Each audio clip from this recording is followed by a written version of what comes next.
Hello students, welcome back to our YouTube channel Rahul sir bio. तो बच्चों, आज कई दिन बाद फिर से हम लोग एमसीक्यू करेंगे और एमसीक्यू करेंगे हम बहुत ही महत्वपूर्ण चैप्टर प्लांट फिजियोलॉजी के रेस्पिरेशन इन प्लांट, पौधों में श्वसन में। और आज का बेसिक टॉपिक हमारा होगा ग्लाइकोलाइसिस। इस पूरे चैप्टर में 3 स्टेप हैं: ग्लाइकोलाइसिस और फर्मेंटेशन, एरोबिक रेस्पिरेशन में क्रेब्स साइकिल और ईटीएस। तो क्वेश्चंस भी इसी तरीके से करेंगे अपन टॉपिक वाइज। तो आज का टॉपिक हमारा होगा पूरा फुल पेपर 45 क्वेश्चंस, किसमें? ग्लाइकोलाइसिस। ओके, तो चलिए तैयार हो जाइए। और सबसे बड़ी बात, अपना पुराना स्लोगन याद रखें हमेशा कि जो एमसीक्यू करेगा वही डॉक्टर बनेगा। सबसे कम, सबसे सटीक श्योर सिलेक्शन इन नीट के लिए राहुल सर के साथ स्टार्ट करते हैं आज का टेस्ट। तो चलिए, ये रहा पहला क्वेश्चन आपकी स्क्रीन पर। पहला क्वेश्चन ये आपकी स्क्रीन पर रहा। बहुत ही सरल सवाल कि ग्लाइकोलाइसिस का प्रोसेस कहां पे होता है? Where does glycolysis occurs? Mitochondria, cytoplasm, chloroplast, nucleus. चलिए आंसर दीजिए अपना बच्चों। ग्लाइकोलाइसिस का प्रोसेस श्वसन में कहां पे होता है? देखो, हमेशा एक चीज ध्यान रखो, इसका सही आंसर बेटा है बी। इसका सही आंसर आएगा बी, क्योंकि ग्लाइकोलाइसिस हमेशा कहां पे होती है? कहां पे होती है बेटा? साइटोप्लाज्म में होती है। चलिए आज की बात करते हैं। इसका कोई एक्सप्लेन नहीं है बेटा, ये तो आपको याद रखना ही पड़ेगा। दूसरा और भी सरल सवाल, और वो सवाल है हमारा, ग्लाइकोलाइसिस को और किस नाम से जाना जाता है? Glycolysis is also known as Krebs cycle, EMP pathway, HMP pathway या कैल्विन साइकिल। आंसर बताएं। आप आंसर की बनाइए बैठ करके और उसमें एबीसीडी लिखिए, जो भी दिया जा रहा है। बैठ करके कहानी नहीं सुननी भाई। हाँ जी। तो ग्लाइकोलाइसिस को और क्या कहते हैं बेटा? ग्लाइकोलाइसिस को और कहते हैं इम्बडन मेयरहॉफ पार्नस पाथवे। क्या बताया मैंने बताया आपको कि इम्बडन मेयरहॉफ पार्नस पाथवे। क्यों कहा जाता है इसको? क्योंकि एम्बेडेन मेयरहॉफ और पार्नस नाम के साइंटिस्ट ने इस प्रकार के एनारोबिक रिस्पिरेशन यानी ग्लाइकोलाइसिस की खोज की थी। क्लियर हुआ? चलिए बात करते हैं आज के क्वेश्चन नंबर 3 की। ग्लाइकोलाइसिस में प्रारंभिक सबस्ट्रेट क्या है?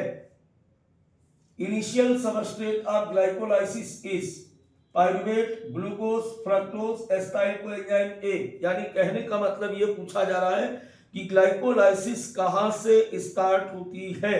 जल्दी से बोलिए, आंसर बताइए। बहुत ही सरल क्वेश्चन। देखो, बार बार आपको इसका भी आंसर क्या आएगा बेटा? बी आएगा, क्योंकि आपको बताया गया था क्या कि ग्लूकोज एब्सेंस ऑफ ऑक्सीजन में साइटोप्लाज्म में कंप्लीट होने वाली एक ऐसी प्रक्रिया है जिसके अंतर्गत 2 पाइरुविक एसिड और +2 एटीपी प्राप्त होते हैं। क्लियर हुआ? कई सारी बातें आ गई। ऑक्सीजन एनारोबिक रिस्पिरेशन है completed in cytoplasm. The initial substrate of glycolysis is the glucose and the final product of glycolysis is 2 pyruvic acid and 2 ATP। चलिए बात करते हैं क्वेश्चन नंबर 4 की। ग्लाइकोलाइसिस में कुल कितने एटीपी खर्च होते हैं? How many ATP molecules are consumed during glycolysis? ये आंसर जल्दी से बताइए। खर्च होते हैं कितने? पूरी ग्लाइकोलाइसिस को चलाने के लिए हमें कितने एटीपी की जरूरत होती है? सही आंसर बताइए बेटा। 2। देखो, ग्लाइकोलाइसिस जब आप पढ़ रहे होते हो ना, तो आपको रिएक्शन पढ़ाई गई थी। कौन सी? Reaction number first, reaction number first में क्या बताया गया था आपको कि ग्लूकोज का एक अणु एटीपी के साथ एंजाइम हेक्सोकाइनेस की प्रेजेंस में ब्रेक डाउन करता है बेटा, टूटता है, और टूटने के बाद क्या हेक्सोकाइनेस मैग्नीशियम आयनों की उपस्थिति में एक एटीपी खर्च होता है, क्या बनता है ग्लूकोज 6 फास्फेट, तो एक एटीपी तो यहाँ पे लग गई। दूसरी एक रिएक्शन और थी क्या कि फ्रक्टोज, यानी reaction number third fructose 6 phosphate plus ATP, यहां भी वही एंजाइम सेम रहेगा, मैग्नीशियम आयन भी सेम रहेगा, क्या बनेगा फ्रक्टोज 1,6 बाईफास्फेट। याद आया कि नहीं आया, बनेगा कि नहीं बनेगा? तो रिएक्शन नंबर फर्स्ट में एक एटीपी लगाई, रिएक्शन नंबर थर्ड में एक एटीपी लगाई, कुल कितनी एटीपी लगाई हमने यहाँ पर 2। आंसर क्या आएगा बेटा इसका 2। चलिए बात करते हैं क्वेश्चन नंबर 5 की।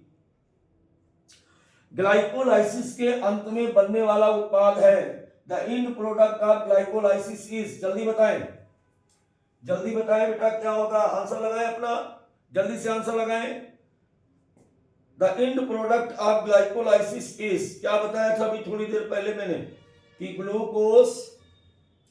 ग्लूकोज फाइनली किसमें टूटता है 2 पाइरुविक एसिड प्लस 2 एटीपी में टूटता है। अब एटीपी इसमें कहीं ऑप्शन में है नहीं है, तो जब एटीपी ऑप्शन में नहीं है तो क्या है एस्टाइल कोएंजाइम ए बी नहीं है, पाइरुविक एसिड। इसका आंसर क्या आएगा बेटा, इसका सही आंसर है पाइरुविक एसिड।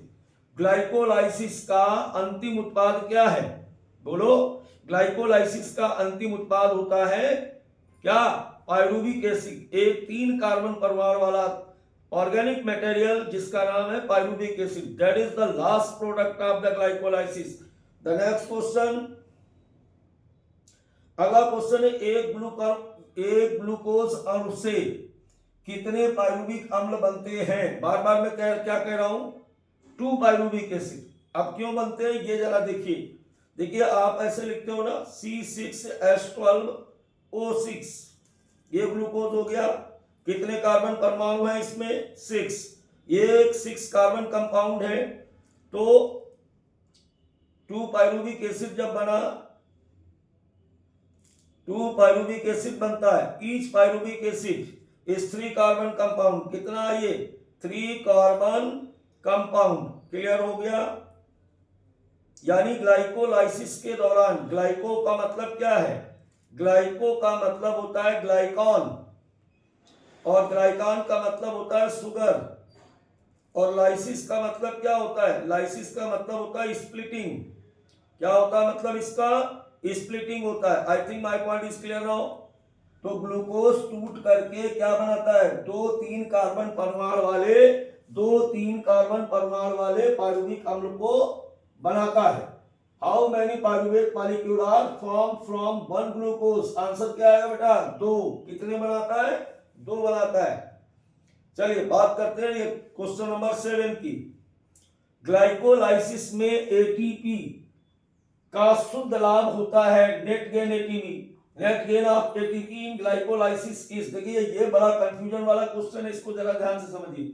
1 2 4 जल्दी से बोलो। नेट गेन, देखो बेटा नेट गेन जो होता है, देखो अभी मैं क्या कह रहा हूं कि पूरी ग्लाइकोलाइसिस में ग्लूकोज को हम तोड़ेंगे तो तोड़ने में क्या बनता है, तोड़ने में बनता है 2 pyruvic acid plus 2 ATP plus, वैसे 4 एटीपी बनते हैं, 4 एटीपी प्लस 2 NAD2H, ये बनता है पूरा, बनता है कि नहीं बनता है, बोलो इतना बनता है ना। अब इसमें से हमने 2 एटीपी लगाए थे, तो 2 एटीपी यहां से लगा दिए, तो 4 एटीपी माइनस 2 एटीपी कितना हो गया, 2 ही तो मिले, 2 एटीपी का आपको शुद्ध का लाभ हुआ। अब अगर ग्लाइकोलाइसिस में बनने वाला NAD2H जो होता है, ये जो बना है NAD2H, अगर ये एरोबिक रिस्पिरेशन में जाता है तो कितने हो जाएंगे? 8। लेकिन अभी क्या पूछा गया है? शुद्ध लाभ कितने का हुआ? तो शुद्ध लाभ होता है हमेशा बेटा कितने का? कितने का हुआ? 2 का। अगला क्वेश्चन हमारे पास है क्वेश्चन नंबर 8। ग्लाइकोलाइसिस के दौरान NAD किसमें परिवर्तित होता है? During glycolysis NAD ion is converted into, reaction number 5 देखें, three phosphoglyceraldehyde, three phosphoglyceraldehyde plus 2H3PO4 plus 2NAD ion. यहां पे क्या हो रहा है? यहां पे हो रहा है कि NAD जो होता है 3PgAl plus 2H3PO4 plus NAD ion, तो यहां से इलेक्ट्रॉन्स जो होते हैं वो इसमें ट्रांसफर होकर के क्या बनाएगा? ये NAD2H बनाएगा हमेशा। क्लियर हुआ? क्या बनाएगा ये? जब भी कहीं पर भी आप ध्यान दीजिए, जब भी पूछा जाए NAD किसमें परिवर्तित होता है, NAD हमेशा NAD2H में बदलता है। तो यहां पर ये देखिए, ये वाला, इसका आंसर क्या आएगा बेटा? बी आएगा। NADH में बदलता है। किस में बदलेगा? NADH में बदलेगा। चलिए बेटा, अब हम लोग बात करते हैं आज के क्वेश्चन नंबर 9 की। फटाफट वाला है भाई, रैपिड फायर। ग्लाइकोलाइसिस को किस प्रकार की प्रक्रिया माना जाता है? देखो, ग्लाइकोलाइसिस को किस प्रकार की प्रक्रिया माना जाता है? Aerobic only, anaerobic only, both aerobic and anaerobic, और फोटोकेमिकल। हिंदी में अगर बात करें तो ऑक्सी श्वसन, अनाक्सी श्वसन, ऑक्सी अनाक्सी दोनों, या प्रकाश रासायनिक अभिक्रिया। जल्दी से बताइए, ग्लाइकोलाइसिस किस प्रकार की प्रक्रिया है? ऑक्सी है, अनाक्सी है, दोनों है, या प्रकाश रासायनिक अभिक्रिया है? जल्दी से बोलिए। अरे भाई, हमेशा के लिए याद रख लो कि ग्लाइकोलाइसिस ऑलवेज कैसी है? अनाक्सी है। कैसी है बेटा? अनाक्सी श्वसन है। अनाक्सी श्वसन है, चूंकि इसमें कभी भी ऑक्सीजन का यूज नहीं होता है। ऑक्सीजन का यूज नहीं होता है, और ये कॉमन पाथवे। कॉमन पाथवे का मतलब क्या हुआ? ऐसा कोई भी लिविंग्स जो इस धरती पर एग्जिस्ट करता है, और अगर बेटा वो श्वसन करता है तो उसमें ग्लाइकोलाइसिस जरूर होती है, एरोबिक कर रहे हो या एनारोबिक तरीके से रिस्पिरेशन कर रहा हो। क्लियर हुआ? आंसर क्या आएगा इसका? आंसर क्या आएगा इसका? एनारोबिक। क्लियर हो गया? क्या आएगा? बोथ। क्यों? क्योंकि एरोबिक में वाले में भी होगी और एनारोबिक वाले में भी होगी, लेकिन पर्टिकुलरली यहां पर पूछा गया कि इस प्रकार की प्रक्रिया है। आंसर आएगा एनारोबिक। बात करते हैं क्वेश्चन नंबर 10 की। ग्लाइकोलाइसिस में कुल कितने स्टेप होते हैं? आपको कुल कितनी रिएक्शन कराई गई है? Total number of step in glycolysis are. जल्दी से बताइए। क्वेश्चन नंबर 10 का जवाब दीजिए। टोटल स्टेप होते हैं 10। आपको मैंने कितने कराए? 9। अब आप कहोगे सर 9, जो 5वीं रिएक्शन थी वो 2 स्टेप में कंप्लीट होती, मैंने उसको एक ही में ले लिया था, इसलिए आपके पास जो स्टेप है वो है 9। ओवरऑल रिएक्शन कितनी होती है बेटा? 10। कितनी होती है? 10। यानी ग्लाइकोलाइसिस कंप्लीटेड इन 10 स्टेप। चलिए बात करते हैं अब हम लोग क्वेश्चन नंबर 11 की। क्वेश्चन नंबर 11 हमारा कह रहा है हेक्सोकाइनेज एंजाइम किस क्रिया को उत्प्रेरित करता है? हेक्सोकाइनेज कैटालाइजेस ग्लूकोज को ग्लूकोज 6 फास्फेट बनाने में, फ्रक्टोज को फ्रक्टोज 6 फास्फेट बनाने में, pyruvate acetyl coenzyme A, pyruvate को एसिटाइल कोएंजाइम ए में बदलने में, ग्लूकोज को फ्रक्टोज में बदलने में। जल्दी से बताइए। हेक्सोकाइनेज एंजाइम ये ग्लाइकोलाइसिस की पहली अभिक्रिया है जिसमें क्या हुआ था कि ग्लूकोज प्लस एटीपी, और यहां पर कौन सा लगा था? हेक्सोकाइनेज एंजाइम लगा था। इस हेक्सोकाइनेज एंजाइम की प्रेजेंस में ग्लूकोज किस में बदल गया था? ग्लूकोज 6 फास्फेट में बदल जाता है। क्लियर हुआ? तो कौन सा हो जाएगा? इसका आंसर आएगा पहला। चलिए बात करते हैं क्वेश्चन नंबर 12 की। ग्लाइकोलाइसिस का कौन सा चरण अपरिवर्तनीय है, इरिवर्सिबल है? Which step of glycolysis is irreversible? Hexokinase step, phosphofructokinase step, pyruvate kinase step, all of these। जल्दी से बताइए irreversible कौन सा है? सभी रिएक्शन इसकी जो होती है irreversible होती हैं। क्लियर हो गई बात? चलिए बात करते हैं क्वेश्चन नंबर 13 की। पीएफके किसका नियामक एंजाइम है? फास्फोफ्रक्टोकाइनेज किसका नियामक एंजाइम है?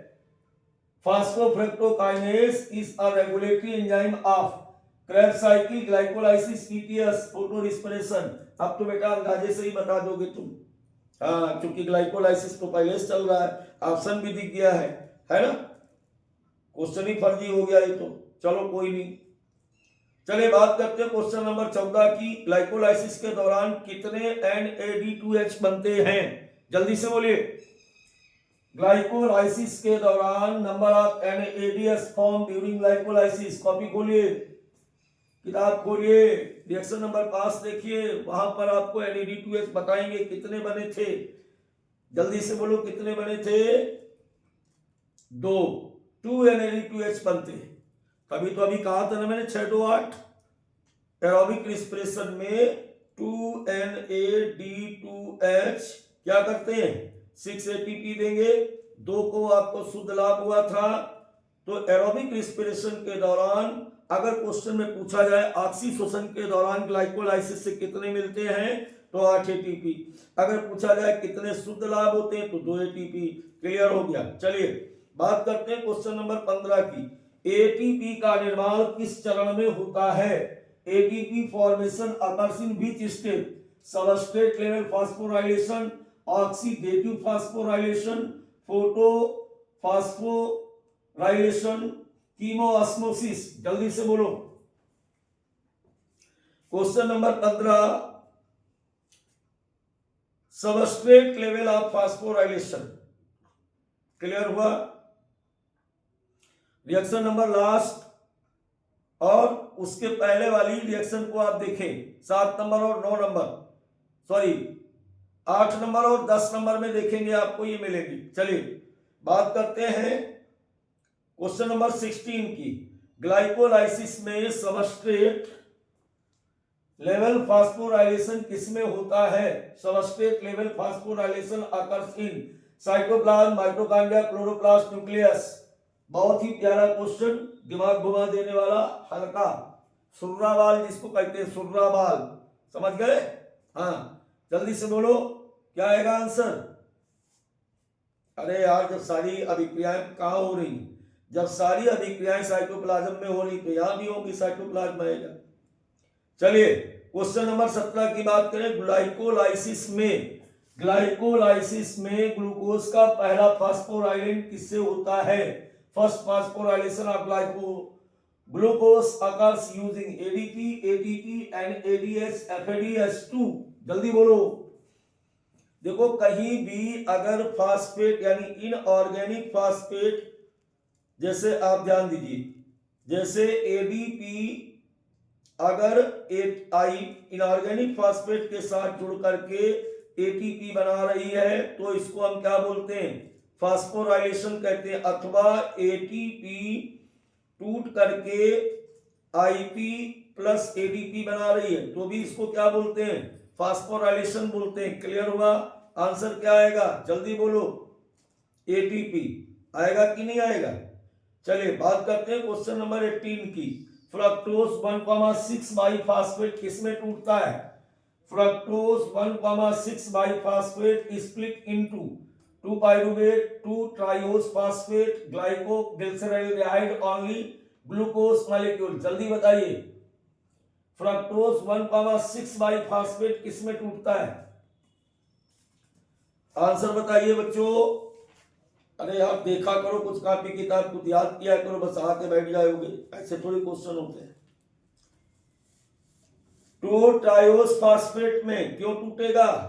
इसलिए टूटेगा चूंकि फ्रक्टोज और ग्लूकोज दोनों ही हेक्सोज शुगर होते हैं, दोनों क्या है 6 कार्बन परमाणु वाले पदार्थ हैं।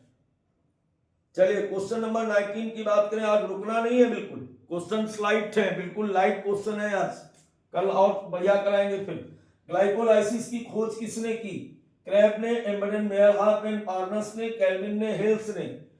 जल्दी बोलो।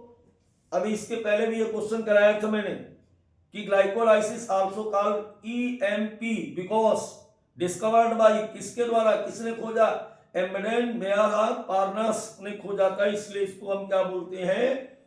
ईएमपी। तो वही वाली बात दोबारा पूछ दी गई, glycolysis was discovered by Embden, Meyerhof and Parnas.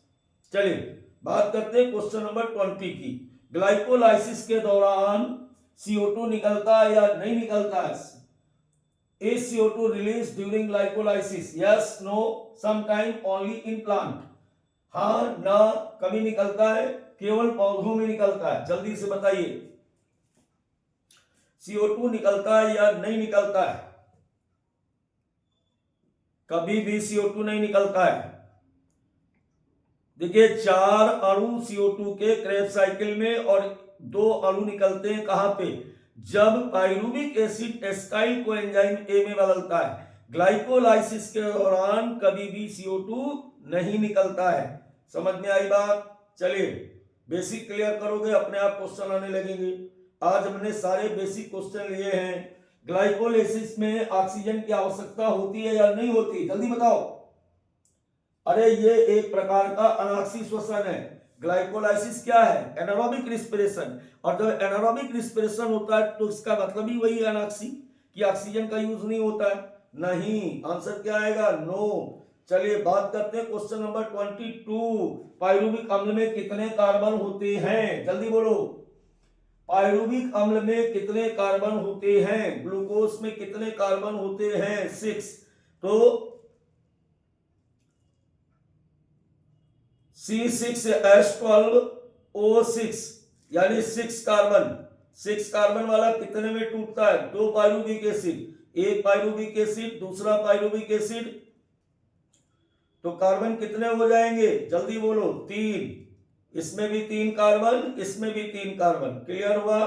तो पाइरुविक अम्ल कितने कार्बन वाला है? जल्दी बोलो। 3 कार्बन वाला। कितने कार्बन वाला बेटा?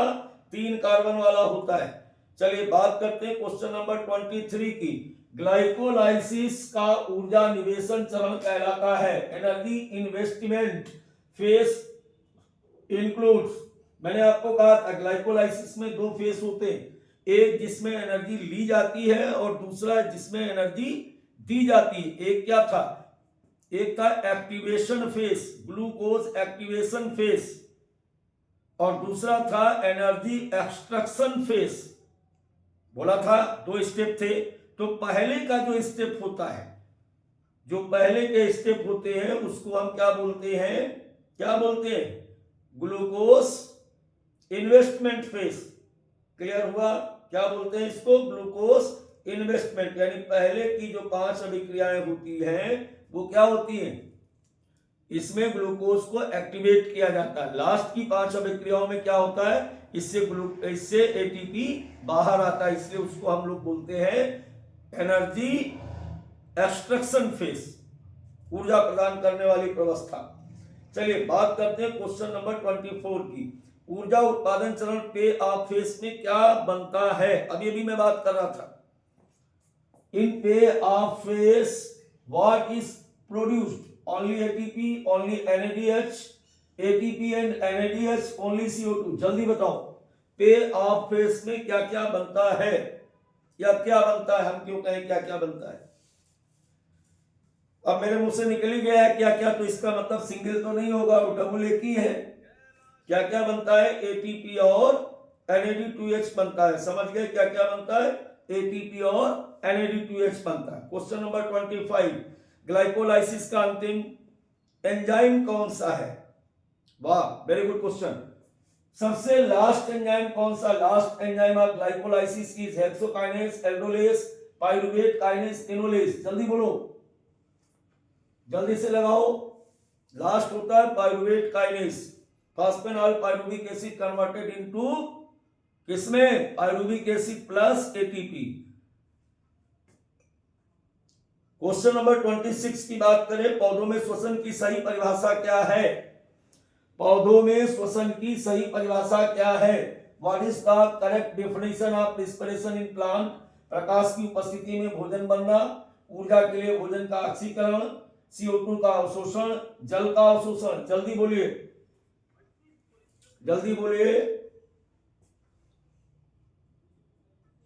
देखिए एक बात बहुत ध्यान से रखो, ये तो इसने उल्लू बनाने की कोशिश की कि पौधों में, कल वो कहेगा फंजाई में, परसों कहेगा बैक्टीरिया में, इसके बाद एक दिन बाद कहेगा हाथी में, फिर कहेगा तुम में। अबे श्वसन कहीं भी हो, श्वसन होता क्यों है? श्वसन एक विशिष्ट प्रकार की प्रक्रिया है जिसमें कार्बनिक पदार्थों के बंध टूटते हैं ऑक्सीजन की उपस्थिति या अनुपस्थिति में और ऊर्जा निष्कर्षित होती है।